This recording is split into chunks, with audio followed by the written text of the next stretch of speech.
क्या हो अगर आपके एग्जाम में बहुत कम नंबर आ जाए और आपको वही नंबर अपने घर पे दिखाने हो? सोच के डर लग रहा है ना? पर एग्जैक्टली ये ही मेरे साथ हुआ था। पर मैंने जो करा था ना वो शायद तुम लोगों ने सोचा भी नहीं होगा। तो आओ मैं सुनाता हूँ तुमको अपनी कहानी। तो ये बात है लॉकडाउन की, जब पूरा देश बंद, स्कूल बंद और हम जैसे स्टूडेंट के फुल मजे। अब देखो ऑनलाइन क्लास तो होती थी पर असली क्लास तो यूट्यूब पे चल रही थी। कैमरा तो ऑन था बट हमारा माइक बंद था और वही पीछे PUBG, YouTube, reels, full life set. और सच बताऊं तो टाइम जो मजा था वो लाइफ में फिर कभी नहीं आया। लेकिन जैसे ही हर चीज के साथ होता है वो भी ज्यादा दिन नहीं चला, क्योंकि मेरे स्कूल ने डिसाइड करा था एग्जाम हो गए। हमने बोला ठीक है ऑनलाइन हो गए तो मैनेज कर लेंगे, लेकिन हमारे स्कूल वालों ने सोचा इनकी जिंदगी इतनी इजी नहीं होने देंगे। उन्होंने सीधा परमिशन ले लिया ऑफलाइन एग्जाम का और उस दिन समझ आ गया कि हमारी बर्बादी पक्की है। क्योंकि सच ये था मैंने पूरे साल कुछ भी नहीं पढ़ा, ऊपर से नए नए सब्जेक्ट आ चुके थे और मेरे पास था सिर्फ 2 दिन। अब तुम ही बताओ मैं पूरे साल की पढ़ाई 2 दिन में कैसे करूंगा? अब सिचुएशन ऐसी थी अगर फेल हुआ तो वापस से इसी क्लास में पढ़ना होगा। तो मैंने सोचा पढ़ाई तो नहीं, अब कुछ आइडिया लगाना पड़ेगा। और तभी एंट्री होती है एक लेजेंड की जिसका नाम था चंदू। इस बंदे के जैसा चीटिंग पूरे स्कूल में कोई नहीं कर सकता था। और फिर मैंने तुरंत चंदू को कॉल करा, उसको बोला भाई बच्चा ले। उसने बोला तू टेंशन मत ले, तेरे लिए ऐसी चीट बनाऊंगा जिससे 90% मार्क्स आराम से आ जाएंगे। और मेरे अंदर का कॉन्फिडेंस वापस आ गया।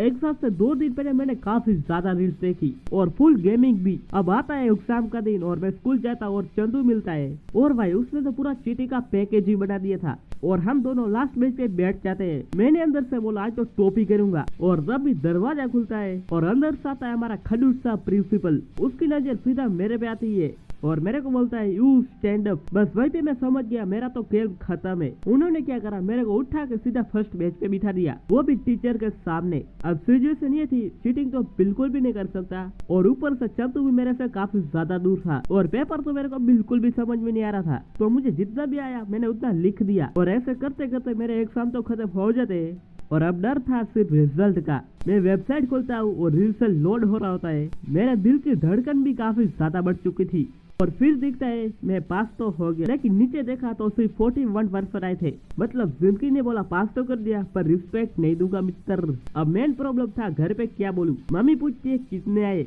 मैंने सोचा और मुंह से निकल गया 79%। और पता नहीं कैसे मम्मी भी मान गई, लेकिन मम्मी बोली रिपोर्ट कार्ड दिखा और वही मेरा सिस्टम हैंग हो गया। अब मैंने किया फोटोशॉप से लेवल एडिटिंग, 41 को 79% में बदल दिया और फिर फुल कॉन्फिडेंस में आके मैंने मम्मी को दिखा दिया। लेकिन और एक प्रॉब्लम आ गई, कुछ दिन बाद पीटीएम अनाउंस हो गई और वहीं पे मेरा पूरा सच बाहर आ गया। उसके बाद क्या हुआ, डांट, लेक्चर और